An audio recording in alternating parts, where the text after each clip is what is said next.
এখানে শেষ হলো রচনা ও পরিচালনা বনাম নির্দেশনা তপন রায়, অংশগ্রহণে লালি সুজনিকা চক্রবর্তী,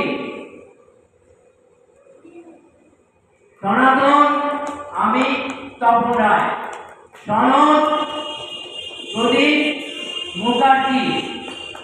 এভাবে একটা কথা বলেছি, প্রথম যে দর্শক ছিল এই যাত্রাপালা যেতে মন না চায় এবং ঈশ্বরের কাছে প্রার্থনা করি তপনদা এইভাবে আমাদেরকে এইরকম একটা আমাদের উপহার দিতে থাকো।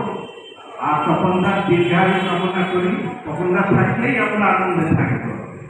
ধন্যবাদ। আর সব মহাপুরুষদেরও আমার তাদের প্রতি আমি কৃতজ্ঞতা জানাই, তারা সুন্দর অভিনয় করেছে। আপনি ঠিকই বললেন কল্যাণদা। তপনদা বিশেষ করে আমাকে মেয়েটা নতুন হাতে ধরে নিয়ে অভিনয় করা শিখিয়ে নাতনি হচ্ছে আসল ওনার কৃতিত্বের জন্য